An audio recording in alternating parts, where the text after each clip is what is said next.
بسم اللہ الرحمن الرحیم الذی یؤتی مالہ یتزکی۔ یہ آیت مبارکہ حضرت ابوبکر صدیق رضی اللہ تعالیٰ عنہ کی شان میں نازل ہے۔ جب حضرت ابوبکر صدیق رضی اللہ تعالیٰ عنہ اسلام قبول کرنے والے غلاموں کو خرید کر آزاد کرتے تھے، جیسے حضرت بلال، عامر بن مغیرہ اور بھی بہت سے غلاموں کو خرید کر آزاد کیا۔ جب حضرت ابوبکر صدیق رضی اللہ تعالیٰ عنہ نے باری قیمت ادا کر کے حضرت بلال رضی اللہ تعالیٰ عنہ کو خرید کر آزاد کیا، تو لوگ سمجھے کہ حضرت بلال کا ابوبکر پر کوئی احسان ہے، جس کا بدلہ اتارنے کے لیے آپ نے بلال کو خرید کر آزاد کر دیا۔ تو اللہ رب العزت کو یہ بات بھی صدیق کے بارے میں پسند نہ آئی، تو اللہ تعالیٰ نے یہ آیت مبارکہ نازل کر دی، الذی یؤتی مالہ یتزکی، کہ وہ تو اپنا مال اپنے باطن کو پاک کرنے کے لیے خرچ کرتا ہے۔ سرکار مدینہ صلی اللہ تعالیٰ علیہ وسلم نے ارشاد فرمایا، جس شخص نے بھی ہم پر کوئی احسان کیا ہم نے اس کا بدلہ اتار دیا، سوائے ابوبکر کے۔ جس نے بھی ہم پر احسان کیا ہم نے اس کا بدلہ اتار دیا، سوائے ابوبکر کے، کہ انہوں نے ہم پر ایسا احسان کیا ہے، ایسی نیکی کی ہے کہ جس کا بدلہ اللہ رب العزت قیامت کے دن انہیں دے گا۔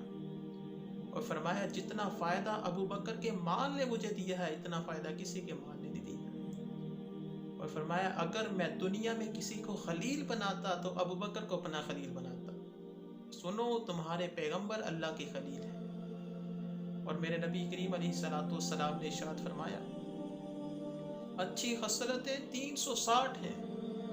اللہ رب العزت جب کسی کے ساتھ بلائی کا ارادہ فرماتا ہے تو اس میں ایک خصلت پیدا فرما دیتا ہے۔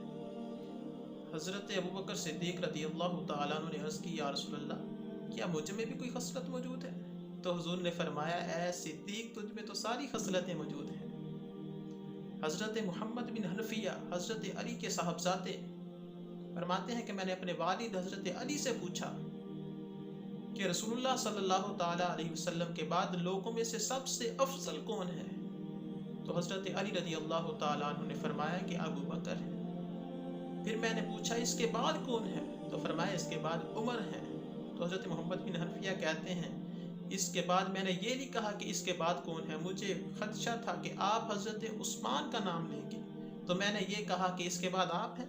فرمایا، میں تو مسلمانوں میں سے ایک مسلمان ہوں۔ تو حضرت ابوبکر صدیق رضی اللہ تعالیٰ عنہ اور حضرت عمر فاروق رضی اللہ تعالیٰ عنہ کی افضلیت کو حضرت علی رضی اللہ تعالیٰ عنہ نے خود بیان کیا۔ کوفہ کے ممبر پر بیٹھ کر آپ خطبہ ارشاد فرما رہے تھے۔ جب آپ کو معلوم ہوا کہ لوگ ابوبکر اور عمر پر مجھے فضیلت دے رہے ہیں، تو آپ نے کوفہ کے ممبر پر بیٹھ کر خطبہ ارشاد فرمایا، اور پھر فرمایا کہ جو شخص مجھ کو ابوبکر اور عمر پر فضیلت دے تو میں اس پر حد قذف جاری کروں گا، کہ جو کوڑے تہمت لگانے والے کو مارے جاتے ہیں تو میں اس کو اتنے ہی کوڑے ماروں گا۔ ایک مرتبہ حضور علیہ الصلوۃ والسلام اپنے صحابہ میں تشریف فرما تھے۔ نبی اکرم صلی اللہ تعالیٰ علیہ وسلم نے ارشاد فرمایا، من اصبح منکم اليوم صائما، اے میرے صحابہ، تم میں سے کس نے آج روزہ رکھا ہے؟ حضرت ابوبکر صدیق نے عرض کیا، یا رسول اللہ، میں نے۔ تو پھر حضور نے پوچھا، آج تم میں سے کس نے کسی مسکین کو کھانا کھلایا ہے؟ تو حضرت ابوبکر صدیق رضی اللہ تعالیٰ عنہ نے عرض کی، یا رسول اللہ، میں نے۔ حضرت عمر عرض کرنے لگے، یا رسول اللہ، ابھی تو فجر ہوئی ہے، ہم نے ابھی نماز پڑھی ہے، نماز پڑھ کے جائیں گے تو کسی مسکین کو کھانا کھلائیں گے۔ تو ابوبکر رضی اللہ تعالیٰ نے عرض کی، یا رسول اللہ، میں نے مسکین کو کھانا کھلایا۔ فجر کی نماز کے لیے آ رہے تھے، میرے ساتھ میرا بیٹا عبد الرحمن بن ابی بکر تھا، اس کے ہاتھ میں پنیر کا ٹکڑا تھا، ایک سائر ہمیں ملا تو میں نے اس سے لے کر ٹکڑا اس سائر کو دے دیا۔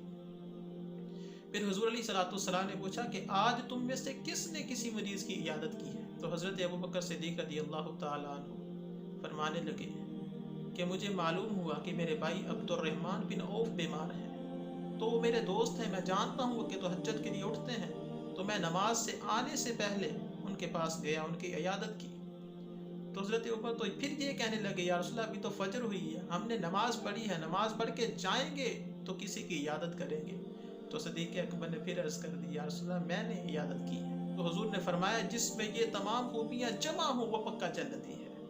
تو معلوم ہوا کہ کوئی بھی ایسی نیکی نہیں جو حضرت ابوبکر صدیق نے نہ کی۔ صدیق کی صداقت سے چمن میں پھول بنتے ہیں، انہی کے نقش قدم سے اصول بنتے ہیں۔